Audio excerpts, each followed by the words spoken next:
expondo a sã doutrina. Nosso presbítero.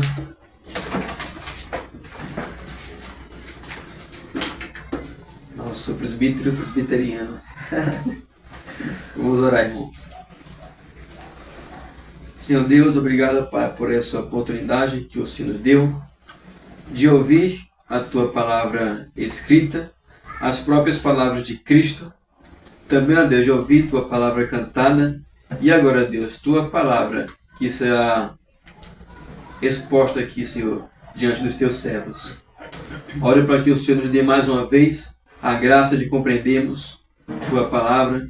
Nós sabemos que ninguém pode compreender a Tua palavra se não for pelo Espírito.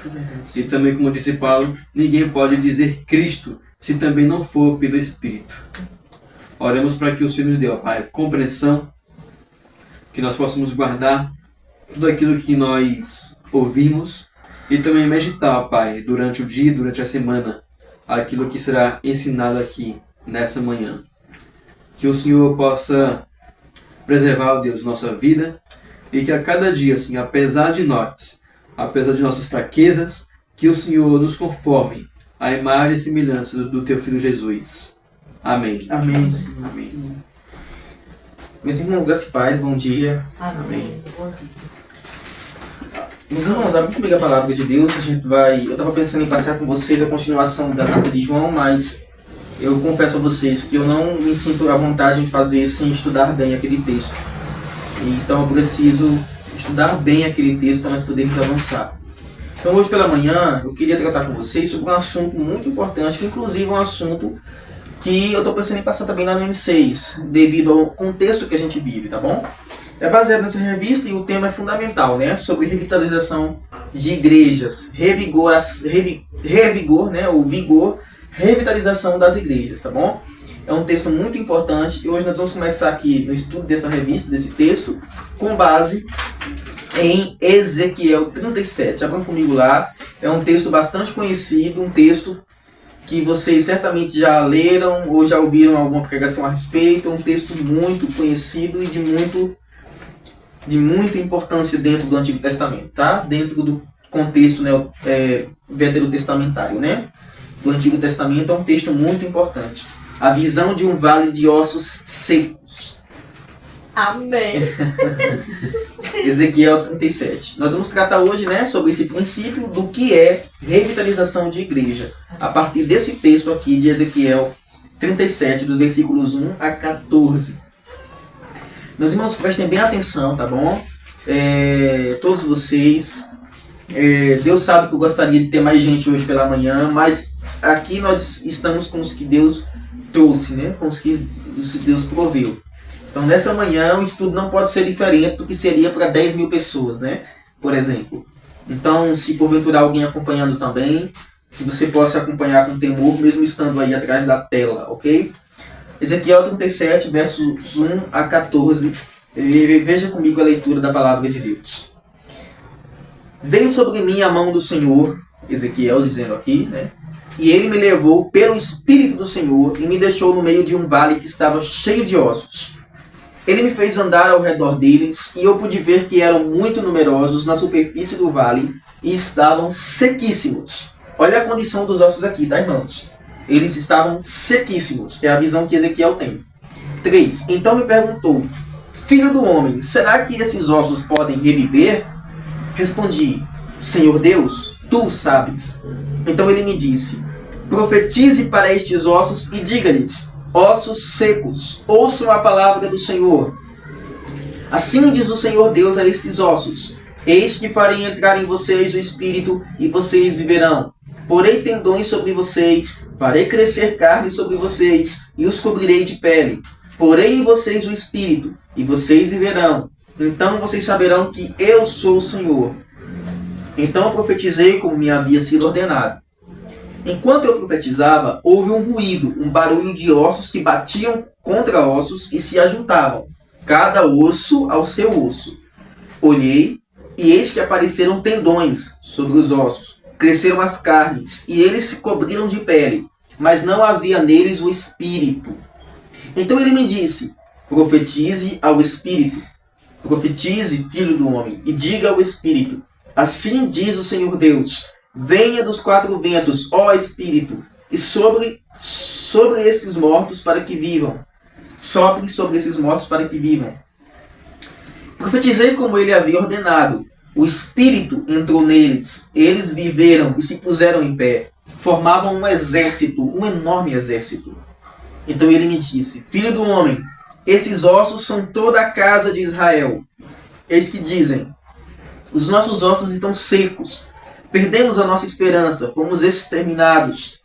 Portanto, profetize e diga-lhes: assim diz o Senhor Deus: eis que abrirei as sepulturas de vocês e os farei sair delas, ó povo meu, e os levarei de volta à terra de Israel. Vocês saberão que eu sou o Senhor, quando eu abrir as sepulturas de vocês e os fizer sair delas, ó povo meu. Porém em vocês o meu espírito, e vocês viverão.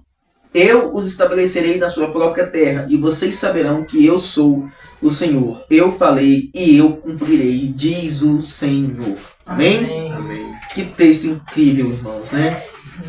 Um texto em que Ezequiel recebe essa visão. Ali, às margens do rio Quebar, na Babilônia, quando Ezequiel é levado junto com o povo de Judá cativo, né? Era uma situação completamente desoladora, em que o povo de Israel havia perdido a esperança, eles tinham depositado as harpas deles no saltério, não queriam mais louvar o Senhor, perderam a esperança da vitória, perderam as esperanças de qualquer tipo de restauração, mas havia uma profecia do Senhor, que em pouco tempo aquele povo ia ser restaurado de novo.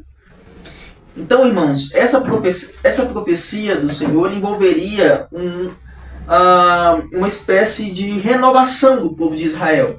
Não só do cativeiro, mas também uma renovação espiritual. E aconteceu isso 70 anos depois, quando o povo de Israel, sob o governo de Ciro, saiu da Babilônia de volta para Jerusalém.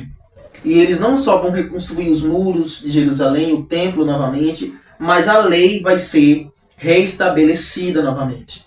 Tá certo? Sob o comando de Esdras, Neemias, né? Então, irmãos, o que esse texto tem de relevante no sentido da igreja hoje? A igreja hoje, irmãos, por mais que ela não se encontre, pelo menos de forma mais local aqui, na congregação do 25, ou na IPV, ou no Brasil, por mais que ela não se encontre num cativeiro físico, na sua maioria ela se encontra num cativeiro espiritual. Ela se encontra presa espiritualmente, ela se encontra abatida espiritualmente, ela se encontra fria espiritualmente. Ela não tem vigor, ela não tem alegria, ela não tem ânimo, ela não tem viço, você não vê graça. E ela não reflete mais aquele Senhor que um dia comprou ela com seu sangue. Num certo sentido, nós vivemos de forma semelhante ao que vivia o povo de Israel no Antigo Testamento. Engraçado que quando nós lemos as histórias dos profetas do Antigo Testamento e da história do povo de Israel, a gente percebe que eles erraram muito contra o Senhor. E às vezes a gente olha com um olhar um pouco grosseiro para Israel, né? Poxa, como é que eles fizeram isso? Mas na verdade nós fazemos do mesmo modo, ou pior.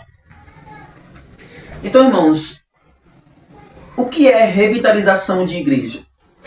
A palavra revitalizar, tão utilizada hoje pelos estudiosos da igreja, significa dar nova vida. Revigorar, vitalizar. É bem parecido com o termo que a gente usa muito hoje, chamado avivamento, né? Quando a gente pede um avivamento, o que nós estamos pedindo? Quer que Deus nos avive, quer que Deus traga vida ao que está o quê? Morto. Certo? Foi exatamente o que o Senhor fez aqui nesse texto, quando ele trouxe vida a cadáveres. A mesma coisa ele faz com o pecador. Paulo vai dizer que nós estávamos o quê, irmãos? Mortos em nossos delitos e pecados. E ele nos trouxe vida. Então, a palavra revitalizar significa isso, né? Dar nova vida é uma injeção de ânimo, de vigor. Essa palavra é sinônima, né, da palavra vivificar, que é da vida ou existência, animar, reanimar ou reviver. Tá certo? Então é muito importante, irmãos, a gente entender primeiramente esse termo, para que nós possamos entender qual é o propósito desse estudo e que a igreja hoje precisa de um novo vigor. Tem uma coisa que me preocupa muito, irmão Calma. Eu tenho pensado nisso ultimamente. Que quando a gente percebe essas igrejas que estão em perseguição, por exemplo, nós começamos a nos voltar para nós mesmos. E é o que nós deveríamos fazer regularmente. Sempre nos examinarmos acima de tudo.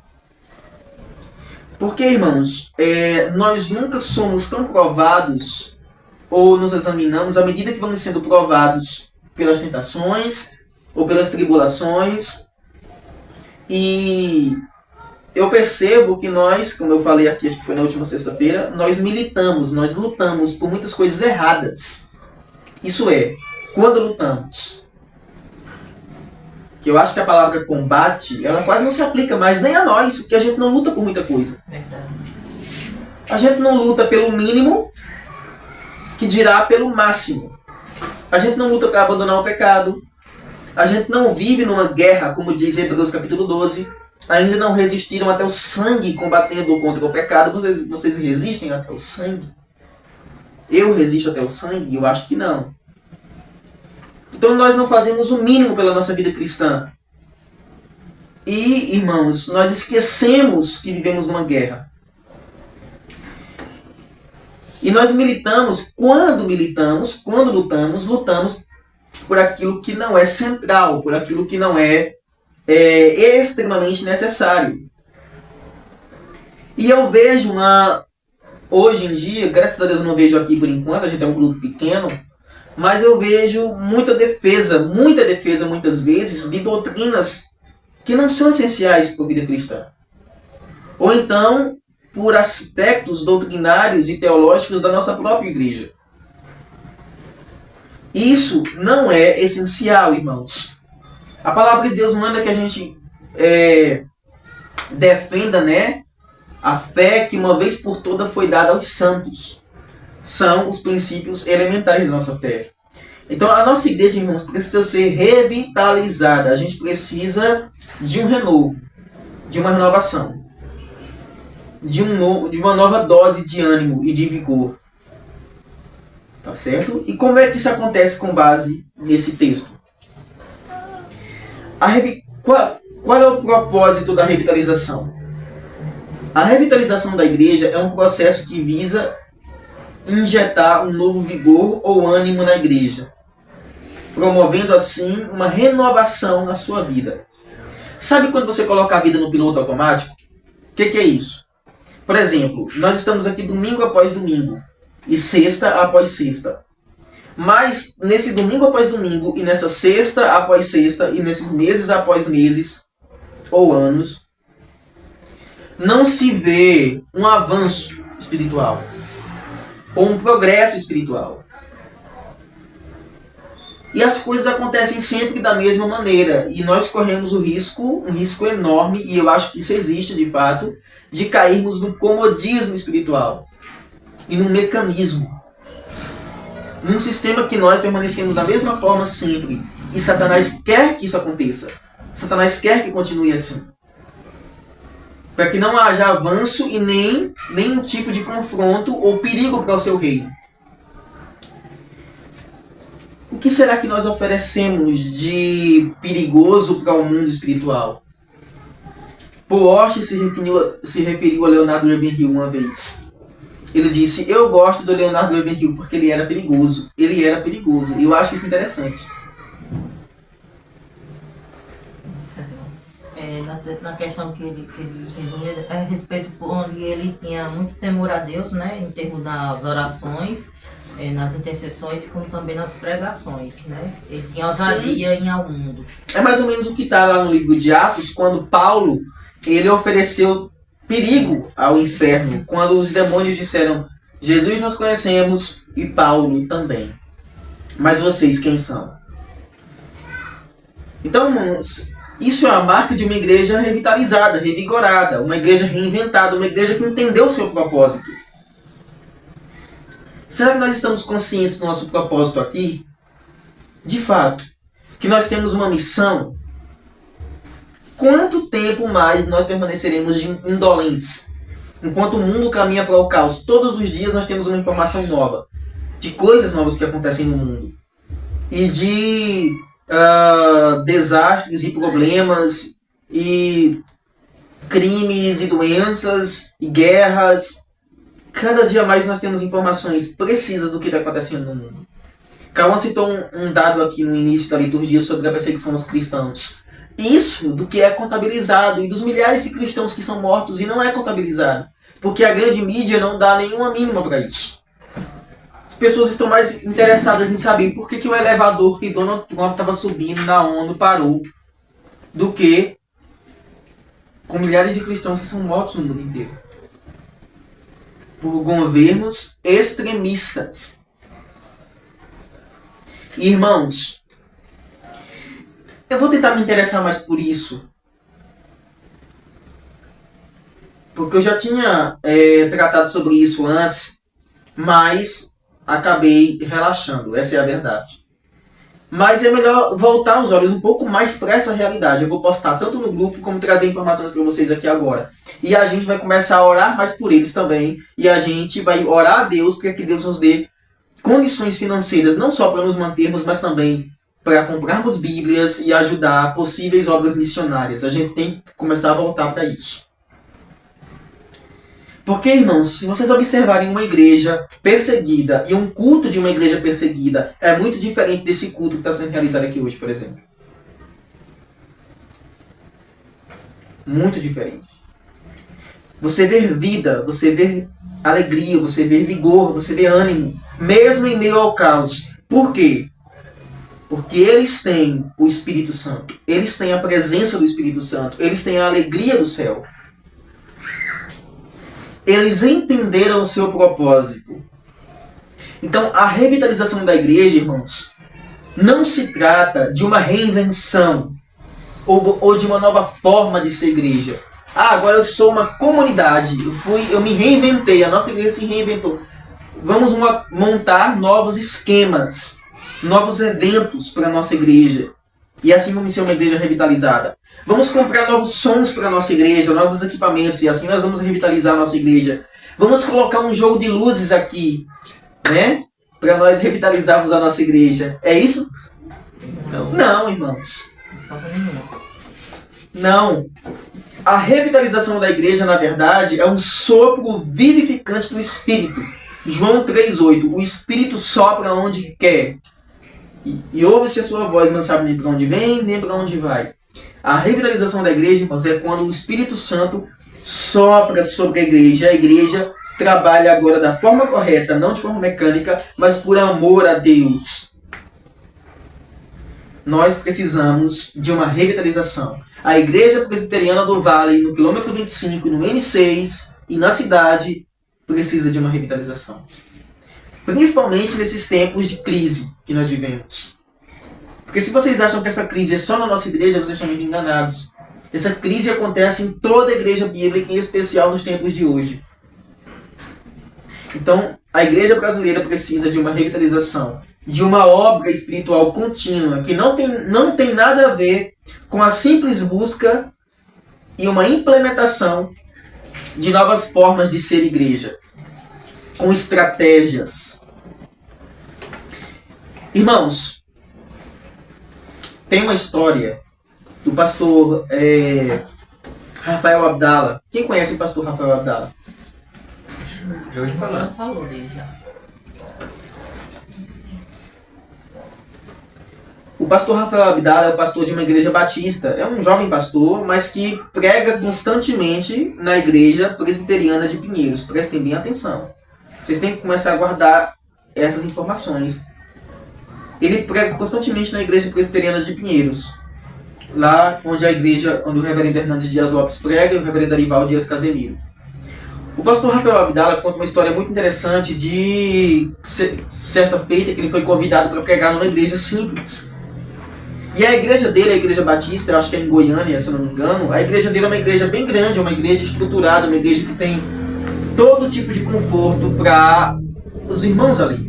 Tem ar-condicionado, é uma igreja grande, uma igreja com equipamento de som necessário e tudo certinho. E ele disse que foi convidado para uma igreja simples. Ele chegou naquela igreja, uma igreja simples, de chão batido, uma igreja que não tinha todos esses recursos, o equipamento de som era ruim. E ele disse que o louvor não era tão profissional. E tinha tudo isso. Mas ele disse que nunca sentiu Deus operar como ele sentiu naquela pequena igreja. E ele disse que quando voltou para a igreja dele, e foi pregar na igreja dele depois, ele disse que não sentiu aquilo mais. Então, irmãos, onde é que está realmente? Jesus disse lá nas igrejas do Apocalipse, né, a igreja de Laodiceia, que ele não estava dentro da igreja, ele estava fora da igreja. Então, onde é que está realmente o Espírito Santo, o mover de Deus? Irmãos, isso é fundamental e a gente precisa entender, porque isso faz parte do processo de revitalização. Você tem fama que está viva, mas está o quê? Morta, disse Jesus.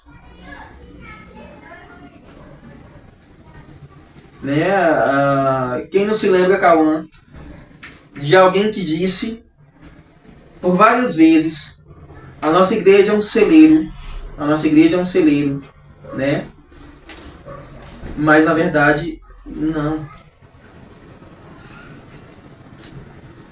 Então, irmãos, nós precisamos de uma revitalização espiritual. Tomando por base o texto de Ezequiel 37, a visão de um vale de ossos secos, nós temos uma ideia clara sobre o que é revitalização de igreja. A partir desse texto, podemos identificar o agente da revitalização, a sua essência, bem como os seus resultados na igreja do Senhor Jesus Cristo. Então, irmãos, prestem atenção. A revitalização de igreja, ela tem um agente. O que é o agente? É o que promove a revitalização, ok? Então, a revitalização da igreja... O que é revitalização, Maria? O que significa revitalização? Revitaliza a igreja. O que significa? Significa o quê? Restauração. Restauração, trazer o quê? Trazer a vida. Vida. A revitalização da igreja não acontece de forma natural. Não acontece com base nos nossos esforços. Não acontece com base na nossa eloquência. A revitalização da igreja, ela tem um agente. E esse agente é o Espírito Santo. E quando acontece a revitalização da igreja, a igreja automaticamente ela tem resultados. A revitalização, quando acontece, ela produz resultados evidentes na igreja. Eu temo, irmãos, que a nossa igreja esteja mais do que fria, ela esteja beirando o túmulo.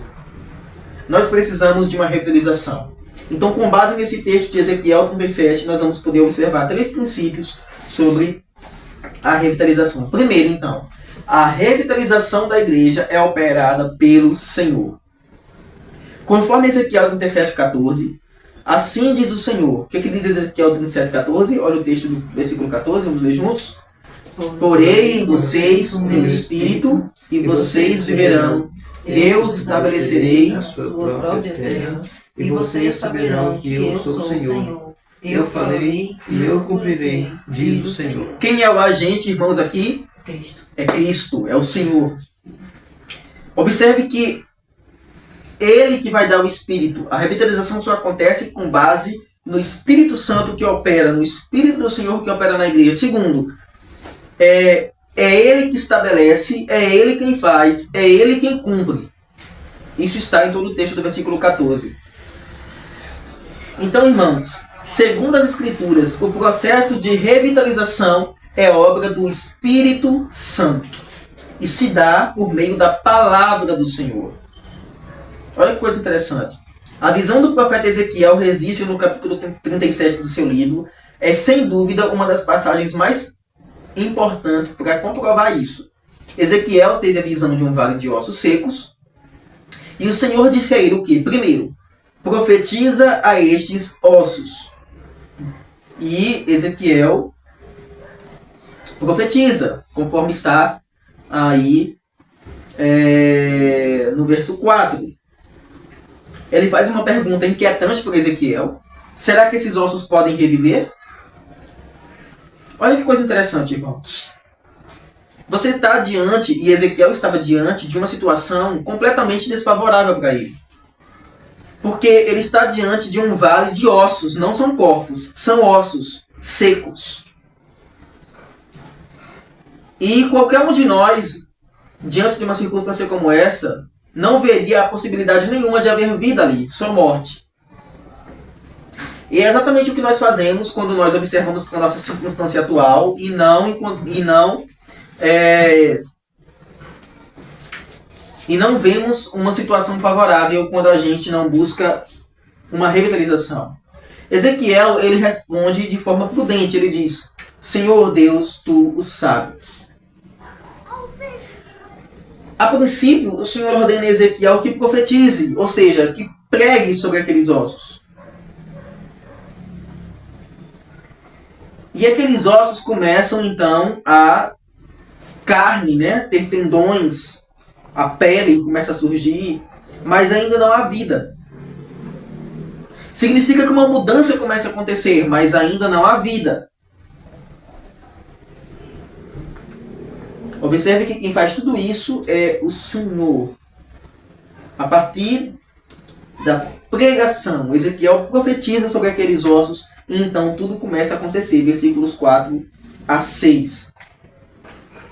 Observe que no versículo 8 ele diz: Olhei, e eis que apareceram tendões sobre os ossos, cresceram as carnes, e eles se cobriram de pele, mas não havia neles o quê? O Espírito. Diga, Isaac. A palavra, quando o Senhor Jesus curou um endemoniado, ele também disse que quando o Espírito sai, vai para um deserto e quando ele volta, ele encontrou a morada dele antigamente limpa e arrumada, mas só que não tem ninguém lá dentro. Isso, a gente tá falando desse texto hoje de manhã, né, Carla? Isso, aquele texto ali fala de outra coisa, tá? Não é exatamente isso, é outra coisa ali, tá bom? Depois eu posso explicar direitinho pra você. Mas é muito importante esse texto que você falou. Irmãos, observe, segundo a explicação do próprio Senhor Jesus, esses ossos eram a casa de Israel. Está no versículo 11. É certo, porém, que eles podem representar hoje a igreja do Senhor. O tradicionalismo e vários outros fatores podem transformar a igreja num vale de ossos secos. Essa era a triste realidade da igreja de Sardes, conforme a constatação feita pelo próprio Senhor. Abra comigo lá em Apocalipse 3:1, irmãos. Licença. Antes daí, gostaria de perguntar, você perguntar a respeito sobre a casa. Quando o Senhor fala sobre a casa de Israel, ele está simulando ali a todos, não é isso? Isso, específico em todos. Todo o povo de Israel. Isso. Todo o povo. Apocalipse 3:1. Irmãos, esse é um estado espiritual e um princípio que até hoje existe. O que acontecia na época do profeta Ezequiel é exatamente o que acontece hoje. Muda-se os personagens, mas a história permanece a mesma. Observe o que o Senhor fala por meio de João à igreja em Sardes. Apocalipse 3:1. Ao anjo da igreja em Sardes, escreva: essas coisas diz aquele que tem os 7 Espíritos de Deus e as 7 estrelas. Conheço as obras que você realiza, que você tem fama de estar vivo, mas está o quê? Morto. Qual é o conselho do Senhor no versículo 2? Fique vigiando e fortaleça o restante que estava para morrer, porque verifiquei que as obras que você realiza não são íntegras na presença do meu Deus. Lembre-se, pois, do que você recebeu e ouviu. Guarde-o e arrependa-se. Se você não vigiar, virei como ladrão, e você de modo nenhum saberá em que hora virei contra você. Irmãos, Isso reflete exatamente o que aconteceu na época do profeta, em que dos versículos 4 a 6, aqueles ossos, eles passaram a ter tendões, eles passaram a ter carne, eles passaram a ter pele, eles passaram a ter todo o aparato necessário, mas eles não tinham o quê? O espírito. Ali, como quando o Senhor também no Egito, ele manda, né? Fala para Moisés, vai passar para o povo, a respeito ali, que quando ele ia mandar o espírito da morte, né? A respeito quando ele manda ele, né, pegar, matar o animal, sacrificar o animal, né, e passar na porta, ou seja, ali em termos de vigilância, de obediência, de cumprição. Se caso ele não fizesse, de fato, todo aquele povo também ia como o povo do Egito, faraó. Uhum. A mensagem de Ezequiel, irmãos, é que o Senhor deseja nos revitalizar. Porém, vocês o meu espírito e vivereis. A obra da revitalização não é um trabalho dos homens, mas é um trabalho do Senhor. É Ele que opera em nós, pondo o seu espírito e promovendo a vida. E aí, nós podemos novamente, né, aplicar o que disse Paulo. Ele vos deu vida, estando nós mortos em nossos delitos e pecados, Efésios 2:10. Então, primeiro princípio, a obra da revitalização, ela é operada pelo Senhor. Agora, irmãos, uma vez que eu sei que a nossa igreja está nessa condição, porque eu acredito com toda a convicção, de um modo geral, não estou falando de irmãos em particular, porque eu creio que tem irmãos que são piedosos, que querem melhorar, que buscam crescimento espiritual, mas estou falando de um modo mais geral. A igreja carece de uma revitalização. Uma vez que eu sei que a revitalização é operada pelo Senhor e que a nossa igreja precisa de uma revitalização, o que é que eu devo fazer? Vamos para a parte prática agora, desse primeiro princípio. Vamos lá, Maria. O que você faria, Maria? Uma vez que você sabe que a sua igreja precisa de vigor, de ânimo, de força e de vida, e você tem conhecimento que isso só pode ser operado pelo Senhor, o que você deve fazer, Maria, para que isso aconteça? Orar e buscar a Deus. Orar e buscar ao Senhor, né? Porque só Ele que faz. Então nós devemos, irmãos, nos voltar a uma vida de oração e busca pelo Senhor, para que Ele opere, para que Ele faça, para que Ele haja. Quando isso acontecer, irmãos, então tudo foi feito. Então, irmãos, o mais importante, acima de tudo, nós devemos lembrar. Nós estamos precisando de evangelismo. Estamos precisando avançar com ponto? Estamos. Estamos precisando de equipamentos de qualidade? Estamos. Estamos precisando de mais cadeiras e sons? Estamos. Mas estamos precisando, acima de tudo, que o Espírito Santo seja derramado. Estamos precisando, acima de tudo, acima do evangelismo, acima dessas coisas, precisamos orar.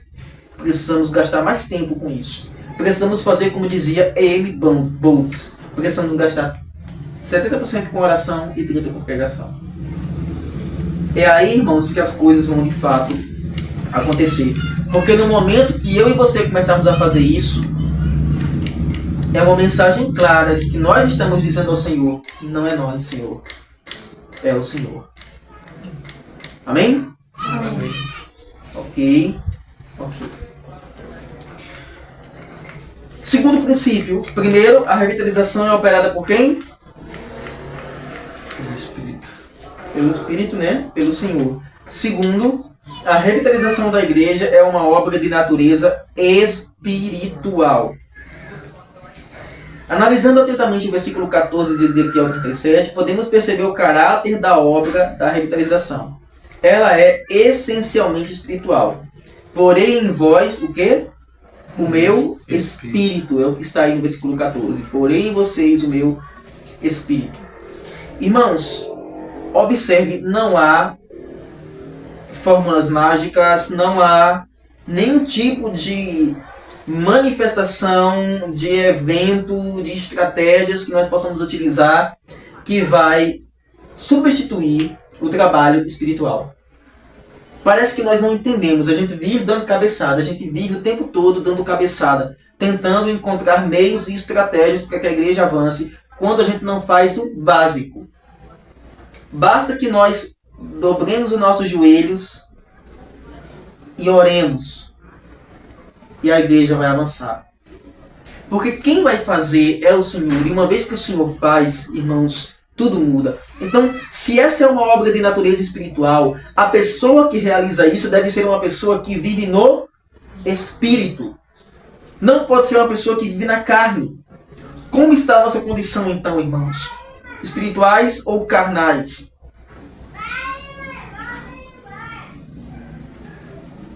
Nós não podemos, irmãos.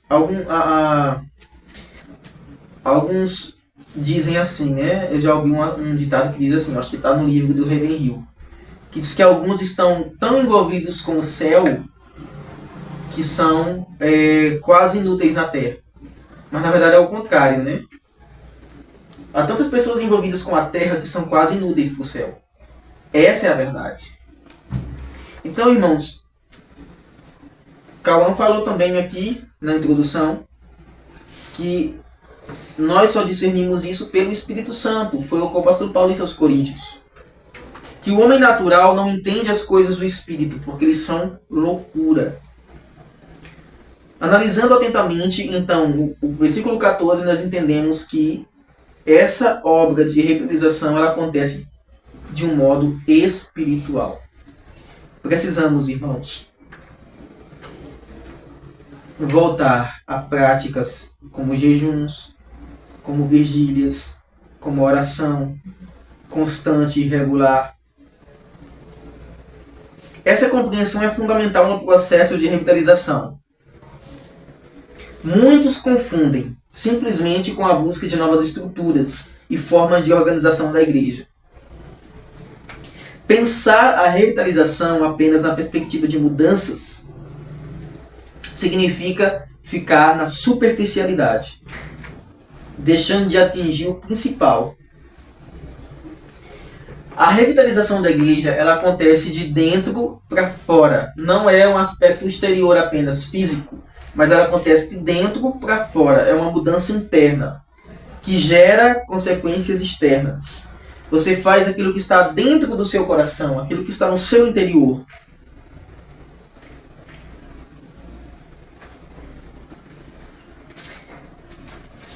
Olha o que diz Zacarias 4:6.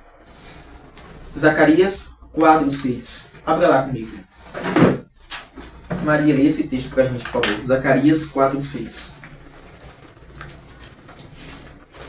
Pega de Mateus voltando.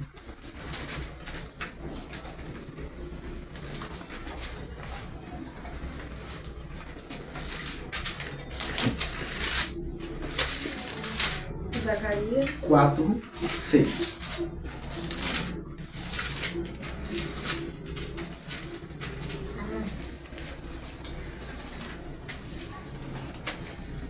Pode ler? Pode ler. Ele prosseguiu e me disse: Esta é a palavra do Senhor. As horas. Zorobabel. É difícil, não? Não por força nem por poder, mas pelo meu espírito, diz o Senhor dos Exércitos. Não por força nem, Por poder. mas pelo Espírito Santo, diz o Senhor dos Exércitos. Então não adianta força humana. Não adianta, irmãos. Se eu pudesse usar toda a ênfase que eu teria para usar nessa pregação, e eu acho que a gente tem que fazer isso, toda vez que a palavra de Deus é pregada, ela deve ser pregada com entusiasmo, com vigor. Toda vez que você cita céu ou inferno, você tem que usar a força necessária na pregação para mostrar isso. E o que você crê, o que vem no seu coração, para não se tornar algo monótono, para não se tornar algo mecânico, e que as pessoas olhem para você falando aquilo, mas elas mesmas não vejam que você crê naquilo que você está falando. Então, por mais que eu pudesse usar isso, irmãos, eu não produziria nem sequer uma pessoa convertida, porque isso não é por mim, não é pela força, não é pela violência, não é pela eloquência, não é. O apóstolo Paulo disse assim: a minha palavra e a minha pregação não consistiram de palavra de sabedoria e persuasão humana, mas em demonstração de poder do Espírito Santo. Foi o que Paulo falou. E olha que Paulo tinha todos os requisitos e privilégios que podia ter para poder pregar.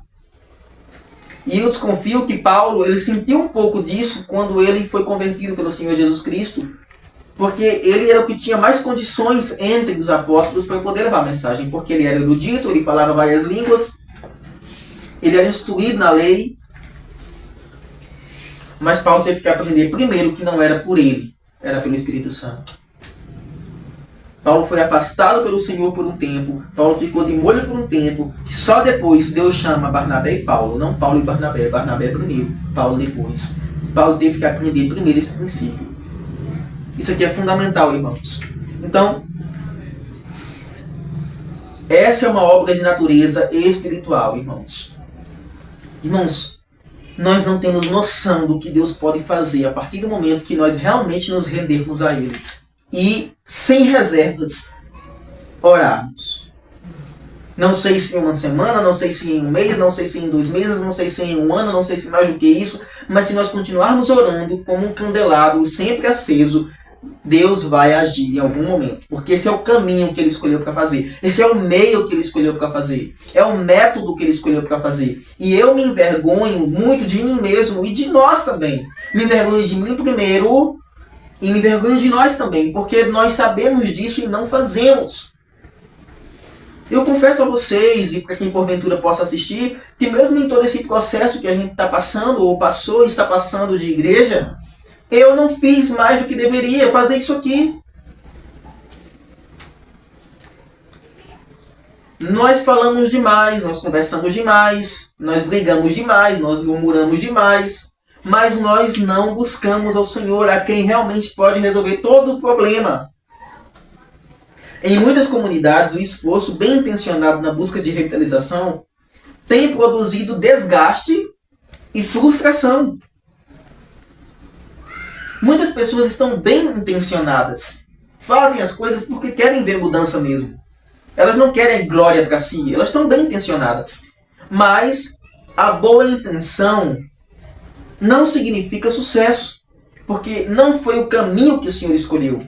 Se dependesse da minha boa intenção e da sua boa intenção, sempre iria fracassar. Então, Deus escolheu um caminho certo, que é por meio dele mesmo. Isso acontece exatamente pela falta de compreensão de que a revitalização é uma obra espiritual. Olha o que diz aqui.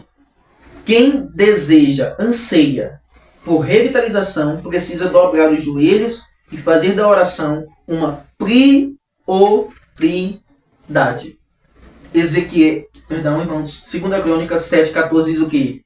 Se o meu povo... Irmãos, esse texto é fundamental, porque é um texto também de natureza espiritual que fala de uma revitalização. Aquele texto de 2 Crônicas 7,14, ele fala de uma revitalização, de uma reestruturação, de um mover. Se o meu povo que se chama pelo meu nome se humilhar e orar e me buscar e se converter de seus maus caminhos, eu o ouvirei dos céus, perdoarei seus pecados e sararei a sua terra.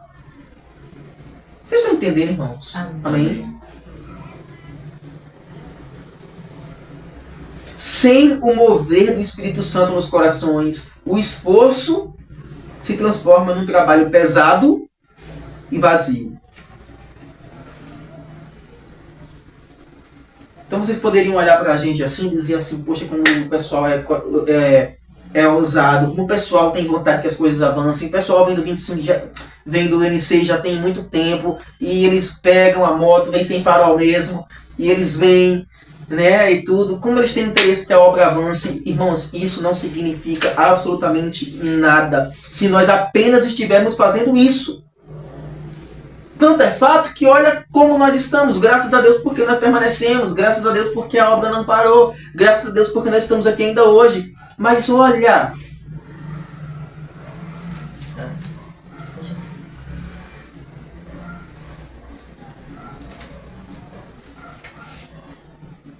muitos têm se sacrificado pela revitalização da igreja. Em muitas comunidades a tensão se estabelece. Porém, a palavra de Deus adverte. O que a palavra de Deus diz? Lá no Salmo 51. Sacrifícios agradáveis a Deus são um espírito quebrantado. O coração quebrantado e contrito, Deus não desprezará.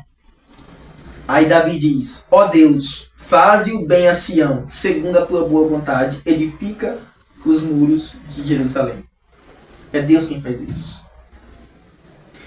E Davi diz mais naquele texto. Olha que coisa interessante. Davi diz assim: pois tu não te agradas dos holocaustos e das ofertas queimadas. Do contrário, eu os ofereceria. Aí ele entra nesse texto. Que o que agrada ao Senhor é um espírito quebrantado.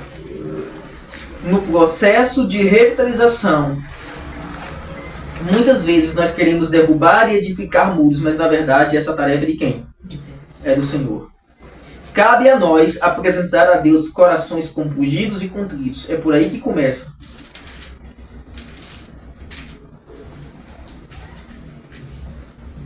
Irmãos, a revitalização da igreja não é apenas o fruto de uma ação nossa, mas de oração. Nós precisamos entender isso, irmãos. Então, primeiro, a obra de revitalização é operada por quem? Pelo Espírito Santo, pelo Senhor. E segundo, a obra da revitalização é de natureza o quê? Espiritual. Terceiro ponto, a obra da revitalização promove o triunfo da vida. O triunfo da vida. Há uma redundância nesse título, né? Parece ser muito óbvio. Mas o objetivo é enfatizar a realidade da vida promovida entre o povo de Deus. Essa é a promessa do Senhor. Porém em vós o meu espírito. E o quê? Está no versículo 14. Porém em vocês o meu espírito e vocês viverão. Vida. Que vida é essa aqui?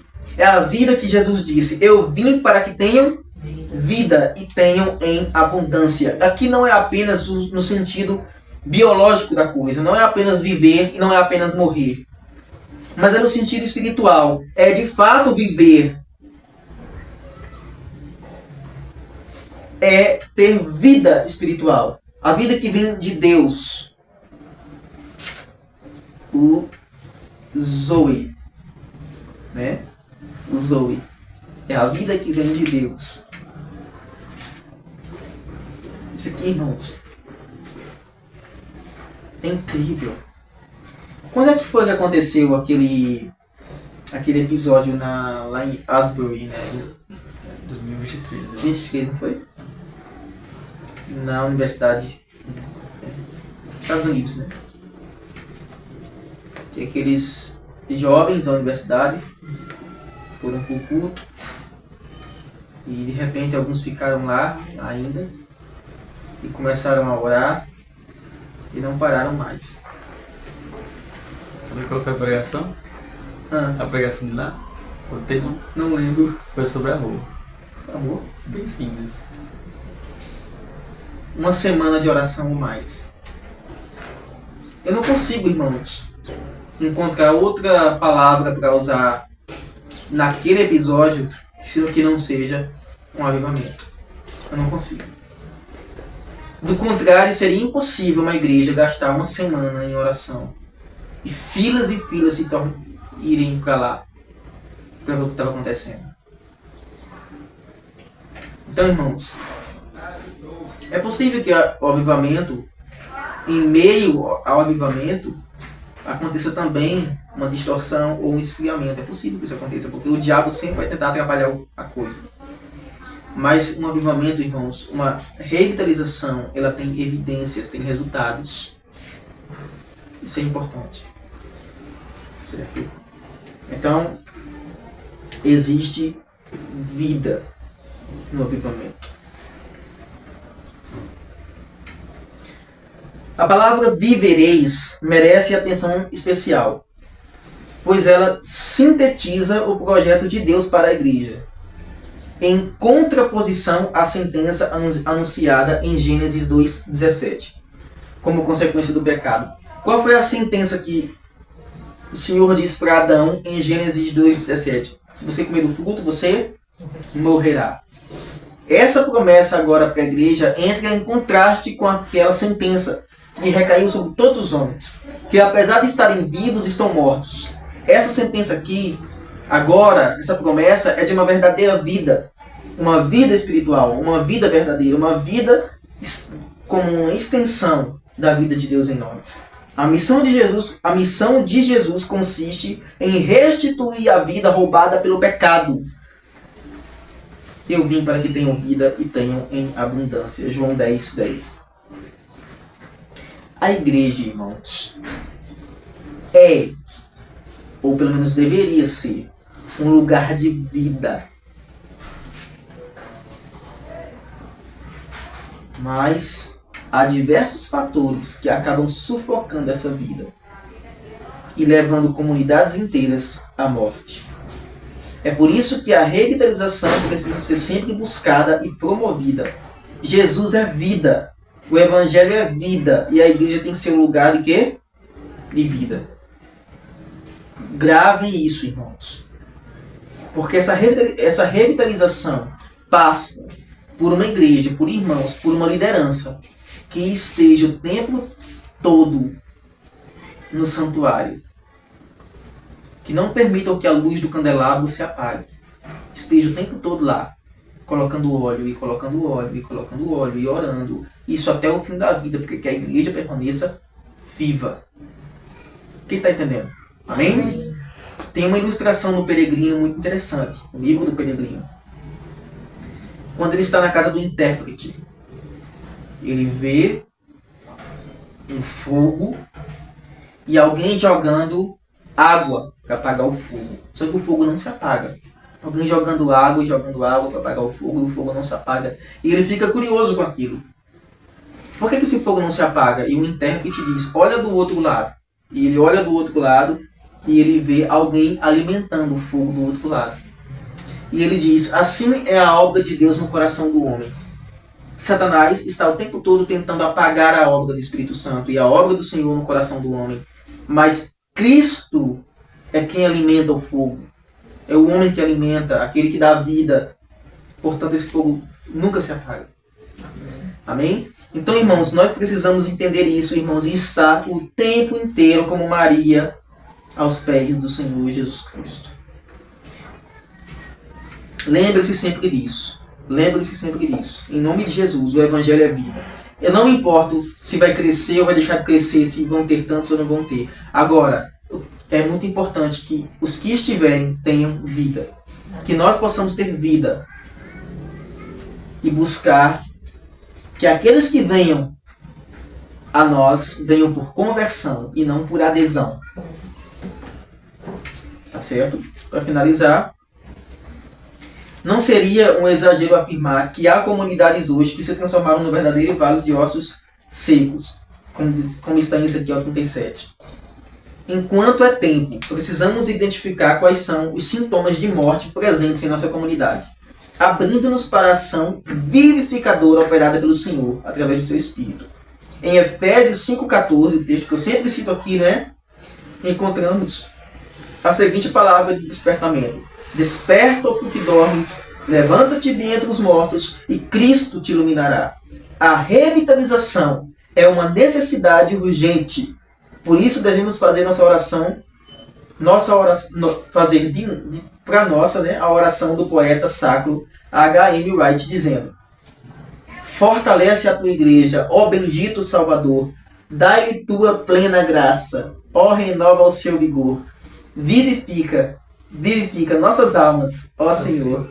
Amém. Amém. Amém? Amém. Nós vamos cantar já,